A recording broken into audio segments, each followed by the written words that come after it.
Genèse, chapitre 25. Et Abraham prit encore une femme nommée Ketura, et il lui enfanta Zimran, et Jokshan, et Médan, et Madian, et Jishbak, et Chouak. Et Jokshan engendra Sheba et Dedan. Et les fils de Dédan furent Ashurim, et Letushim, et Léumim. Et les fils de Madian, Epha, et Épher, et Enoch, et Abida, et Elda. Tous ceux-là furent fils de Ketura. Et Abraham donna tout ce qui lui appartenait à Isaac. Et au fils des concubines qu'eut Abraham, Abraham fit des dons, et tandis qu'il était encore en vie, il les renvoya d'auprès Isaac, son fils, vers l'Orient, au pays d'Orient. Et ce sont ici les jours des années de la vie d'Abraham, qu'il vécut, 175 ans. Et Abraham expira et mourut dans une bonne vieillesse, âgé et rassasié de jours, et il fut recueilli vers ses peuples. Et Isaac et Ismaël, ses fils, l'enterrèrent dans la caverne de Macpéla, dans le champ d'Éphron, fils de Tsocar, le Hétien, qui est en face de Mamré, le champ qu'Abraham avait acheté des fils de Heth. Là fut enterré Abraham, ainsi que Sarah, sa femme. Et il arriva, après la mort d'Abraham, que Dieu bénit Isaac, son fils. Et Isaac habitait près du puits de Lacaïroï. Et ce sont ici les générations d'Ismaël, fils d'Abraham, qu'Agar l'Égyptienne, servante de Sarah, avait enfanté à Abraham. Et voici les noms des fils d'Ismaël, par leurs noms, selon leur génération. Le premier-né d'Ismaël, Nebaïoth, et Kédar, et Abdel, et Mibzam, et Misham, et Douma, et Massa, Hadar, et Théma, Jétour, Naphish, et Kedma. Ce sont là les fils d'Ismaël, et ce sont là leurs noms, selon leur village et leur campement, 12 princes de leur tribu. Et ce sont ici les années de la vie d'Ismaël, 137 ans. Et il expira et mourut, et fut recueilli vers ses peuples. Et ils habitèrent depuis Havila jusqu'à Chour, qui est en face de l'Égypte, quand tu viens vers la Syrie. Il s'établit à la vue de tous ses frères. Et ce sont ici les générations d'Isaac, fils d'Abraham. Abraham engendra Isaac. Isaac était âgé de 40 ans lorsqu'il prit pour femme Rebecca, fils de Bethuel l'araméen, de Padan-aram, sœur de Laban l'araméen. Et Isaac pria instamment l'Éternel au sujet de sa femme, car elle était stérile. Et l'Éternel se rendit à ses prières, et Rebecca sa femme conçut. Et les enfants s'entrepoussa dans son sein, et elle dit, « S'il en est ainsi, pourquoi suis-je là ?» Et elle alla consulter l'Éternel. Et l'Éternel lui dit, « 2 nations sont dans ton ventre, et 2 peuples se sépareront en sortant de tes entrailles. Et un peuple sera plus fort que l'autre, et le plus grand sera asservi au plus petit. » Et les jours où elle devait enfanter s'accomplirent, et voici, il y avait des jumeaux dans son ventre. Et le premier sortit, roux, tout entier comme un manteau de poil, et ils l'appelèrent son nom Ésaü.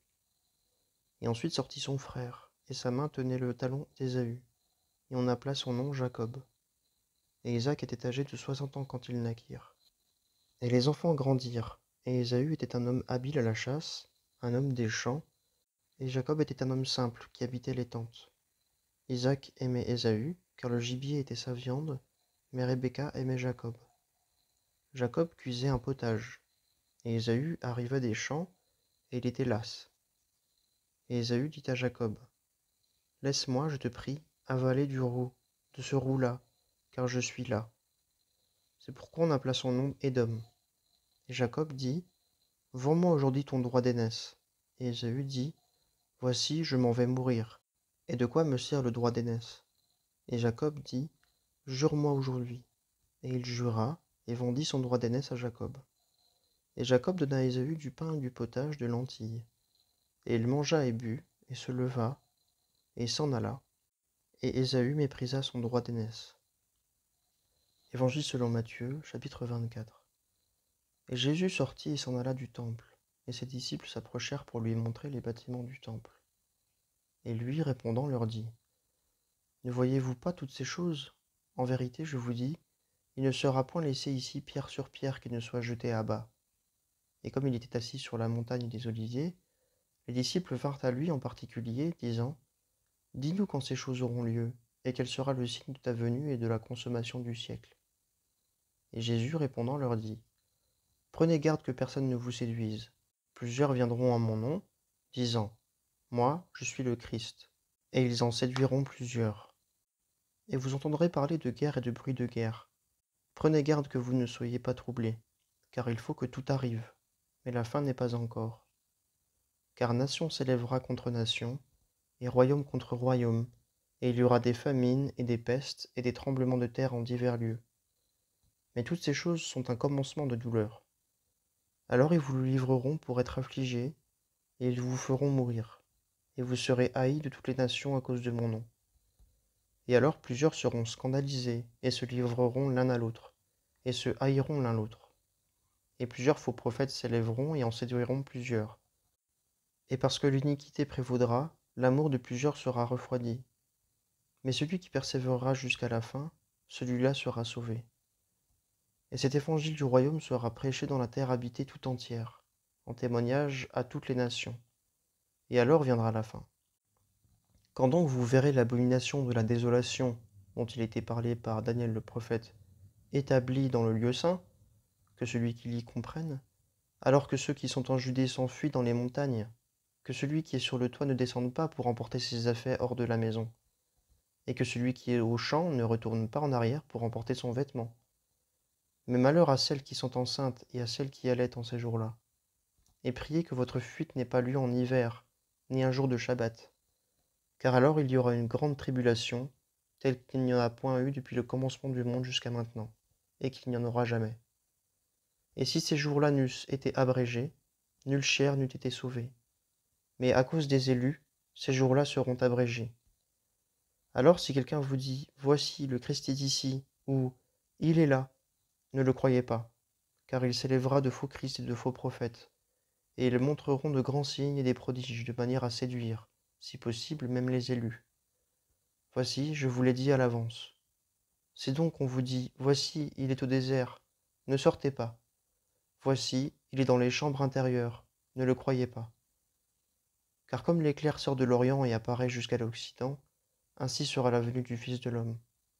Car où que soit le corps mort, là s'assembleront les aigles. Et aussitôt après la tribulation de ces jours-là, le soleil sera obscurci, et la lune ne donnera pas sa lumière, et les étoiles tomberont du ciel, et les puissances des cieux seront ébranlées. Et alors paraîtra le signe du Fils de l'homme dans le ciel. Et alors toutes les tribus de la terre se lamenteront, et verront le Fils de l'homme venant sur les nuées du ciel, avec puissance et une grande gloire. Et il enverra ses anges avec un grand son de trompette, et ils rassembleront ses élus des quatre vents, depuis l'un des bouts du ciel jusqu'à l'autre. Mais apprenez du figuier la parabole qu'il vous offre. Quand déjà son rameau est tendre et qu'il pousse des feuilles, vous connaissez que l'été approche. De même aussi, vous, quand vous verrez toutes ces choses, sachez que cela est proche, à la porte. En vérité, je vous dis, cette génération ne passera point que toutes ces choses ne soient arrivées. Le ciel et la terre passeront, mais mes paroles ne passeront point. Mais quant à ce jour-là et à l'heure, personne n'en a connaissance, pas même les anges des cieux, si ce n'est mon Père seul. Mais comme ont été les jours de Noé, ainsi sera aussi la venue du Fils de l'homme. Car comme dans les jours avant le déluge, on mangeait et on buvait, on se mariait et on donnait en mariage, jusqu'au jour où Noé entra dans l'arche. Et ils ne connurent rien, jusqu'à ce que le déluge vînt et les emporta tous. Ainsi sera aussi la venue du Fils de l'homme. Alors deux hommes seront au champ, l'un sera pris et l'autre laissé. Deux femmes moudront à la meule, l'une sera prise et l'autre laissée. Veillez donc, car vous ne savez pas à quelle heure votre Seigneur vient. Mais sachez ceci, que si le maître de la maison eût su à quelle veille le voleur devait venir, il eût veillé, et n'eût pas laissé percer sa maison. C'est pourquoi vous aussi, soyez prêts, car à l'heure que vous ne pensez pas, le Fils de l'homme vient. Qui donc est l'esclave fidèle et prudent que son maître a établi sur les domestiques de sa maison pour leur donner leur nourriture au temps convenable? Bienheureux est cet esclave-là que son maître, lorsqu'il viendra, trouvera faisant ainsi. En vérité, je vous dis qu'il établira sur tous ses biens. Mais si ce méchant esclave-là dit en son cœur, mon maître tarde à venir, et qu'il se mette à battre ceux qui sont esclaves avec lui, et qu'il mange et boive avec les ivrognes, le maître de cet esclave-là viendra en un jour qu'il n'attend pas, et à une heure qu'il ne sait pas, et il le coupera en deux et lui donnera sa part avec les hypocrites. Là seront les pleurs et les grincements de dents. Esther, chapitre 1. Et au jour d'Assuérus, cet Assuérus régnait depuis l'Inde jusqu'à l'Éthiopie sur 127 provinces, en ces jours-là, il arriva que le roi Assuérus, étant assis sur le trône de son royaume, à Suse, la capitale, la 3e année de son règne, fit un festin à tous ses princes et ses serviteurs, les puissants de la Perse et de la Médie, les nobles et les chefs des provinces étant devant lui, montrant les richesses glorieuses de son royaume et le faste magnifique de sa grandeur pendant nombre de jours, pendant 180 jours. Et quand ces jours furent accomplis, le roi fit à tout le peuple qui se trouvait à Suse, la capitale, depuis le grand jusqu'au petit, un festin de 7 jours, dans la cour du jardin du palais du roi. Des draperies blanches, vertes et bleues étaient attachées par des cordons de byssus et de pourpre à des anneaux d'argent et à des colonnes de marbre blanc. Les lits étaient d'or et d'argent, placés sur un pavement de marbre rouge et blanc, d'albâtre et de marbre noir. Et on donna à boire dans des vases d'or, les vases différents les uns des autres, et il y avait du vin royal en abondance, selon la puissance du roi. Et on buvait, selon l'édit, on ne forçait personne, car c'est ainsi que le roi avait ordonné à tous les grands de sa maison de faire selon le gré de chacun. La reine Vasthi aussi fit un festin pour les femmes de la maison royale du roi Assuérus. Au 7e jour, comme le cœur du roi était gai par le vin, il dit à Melouam, à Bista, à Arbona et à Bicta, et à Abacta, à Zétar et à Carcas, les 7 eunuques qui servaient devant le roi Assuérus, d'amener la reine Vasthi devant le roi, avec la couronne du royaume, pour montrer sa beauté au peuple et aux princes, car elle était belle de figure. Mais la reine Vasthi refusa de venir à la parole du roi transmise par les eunuques. Et le roi se mit fort en colère, et sa fureur s'embrasa en lui. Et le roi dit aux sages qui connaissaient les temps, car les affaires du roi se traitaient ainsi devant tous ceux qui connaissaient la loi et le droit, et les plus rapprochés de lui étaient Karshena, Shétar, Admata, Tarsis, Mérès, Marsena, Memoukam, les 7 princes de la Perse et de la Médie qui voyaient la face du roi et qui siégeaient au premier rang dans le royaume. Que faut-il faire à la reine Vasthi, selon la loi, pour n'avoir pas fait ce que le roi Assuérus a commandé par l'intermédiaire des eunuques? Et Memoukam dit devant le roi et ses princes, ce n'est pas contre le roi seulement que la reine Vasthi a mal agi, mais contre tous les princes et contre tous les peuples qui sont dans toutes les provinces du roi Assuérus. Car cette affaire de la reine se répandra parmi toutes les femmes, de manière à rendre leur mari méprisable à leurs yeux, en ce qu'elles diront que le roi Assuérus a commandé d'amener la reine Vasthi devant lui, et qu'elle n'est pas venue. Et aujourd'hui les princesses de la Perse et de la Médie qui auront appris l'affaire de la reine parleront de même à tous les princes du roi, et il y aura assez de mépris et de colère. Si le roi le trouve bon, qu'un ordre royal émane de lui et soit inscrit dans les lois de la Perse et de la Médie, et ne passe pas, que Vasthi n'entrera plus devant le roi Assuérus, et que le roi donne la dignité royale de Vasthi à une autre qui sera meilleure qu'elle. Et l'édit du roi, qu'il aura fait, sera connu dans tout son royaume, car il est grand, et toutes les femmes rendront honneur à leur mari, depuis le grand jusqu'au petit. Et cette parole fut bonne aux yeux du roi et des princes. Et le roi fit selon la parole de Memoukam, et il envoya des lettres à toutes les provinces du roi, à chaque province selon son écriture, et à chaque peuple selon sa langue, portant que tout homme serait maître dans sa maison, et parlerait selon la langue de son peuple. Actes des Apôtres, chapitre 24. Or, 5 jours après, le souverain sacrificateur Ananias descendit avec les anciens et un certain orateur nommé Tertulle, et ils portèrent plainte devant le gouverneur contre Paul. Et quand celui-ci eut été appelé, Tertulle se mit à l'accuser, disant, puisque nous jouissons par ton moyen d'une grande tranquillité, et que par ta prévoyance des mesures excellentes soient prises en vue de cette nation, très excellent Félix, nous l'acceptons, en tout et partout, avec une entière gratitude.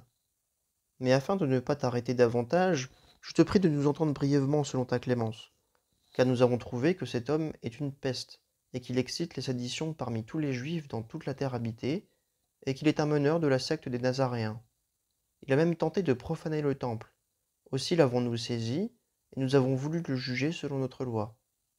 Mais Lysias le chiliarque, étant survenu, l'a emmené en l'arrachant d'entre nos mains avec une grande violence, donnant ordre que ses accusateurs vinssent auprès de toi, et par lui tu pourras toi-même, en l'interrogeant, arriver à la pleine connaissance de toutes ces choses dont nous l'accusons. Et les Juifs aussi se joignirent à lui pour insister contre Paul, affirmant que les choses étaient ainsi. Et Paul, après que le gouverneur lui eut fait signe de parler, répondit, Sachant que depuis plusieurs années tu es juge de cette nation, je fais mon apologie avec plus de courage. Car tu peux connaître qu'il ne s'est pas passé plus de 12 jours depuis que je suis monté pour adorer à Jérusalem. Et ils ne m'ont trouvé, ni dans le temple, disputant avec quelqu'un ou omettant la foule, ni dans les synagogues, ni dans la ville. Et ils ne peuvent pas soutenir les choses dont ils m'accusent présentement. Mais je te confesse bien ceci, que, selon la voie qu'ils appellent secte, ainsi je sers le Dieu de mes pères, croyant toutes les choses qui sont écrites dans la loi et dans les prophètes, ayant espérance en Dieu, espérance que ceux-ci nourrissent aussi en eux-mêmes, qu'il y aura une résurrection, tant des justes que des injustes. À cause de cela, moi aussi je m'exerce à avoir toujours une conscience sans reproche devant Dieu et devant les hommes. Or, après plusieurs années, je suis venu pour faire des aumônes à ma nation et des offrandes. Sur ces entrefaites, ils me trouvèrent purifié dans le temple, sans attroupement et sans tumulte. Or c'étaient certains juifs d'Asie qui auraient dû être ici devant toi et m'accuser, s'ils avaient quelque chose contre moi. Ou bien que ceux-ci eux-mêmes disent quelles injustices ils ont trouvées en moi, quand j'ai été devant le Sanhédrin, si ce n'est ce seul cri que je fis entendre, étant au milieu d'eux, c'est pour la résurrection des morts que je suis aujourd'hui mis en jugement par vous. Mais Félix, ayant plus exactement connaissance de ce qui regardait la voie, les ajourna, disant: Quand le chiliarque Lysias sera descendu, je prendrai connaissance de votre affaire. Ordonnant au centurion que Paul fût gardé, et qu'il eût quelque liberté, et qu'on n'empêchât aucun des siens de le servir. Or, quelques jours après, Félix étant venu avec Dorysie, sa femme qui était juive, manda Paul et l'entendit sur la foi en Christ. Et comme il discourait sur la justice et sur la tempérance et sur le jugement à venir, Félix, tout effrayé, répondit: Pour le présent, va-t'en. Quand je trouverai un moment convenable, je te ferai appeler. Espérant en même temps que Paul lui donnerait quelque argent, c'est pourquoi aussi il le faisait venir souvent et s'entretenait avec lui. Or, quand 2 ans furent accomplis, Félix eut pour successeur Porcius Festus, et voulant gagner la faveur des Juifs, Félix laissa Paul prisonnier.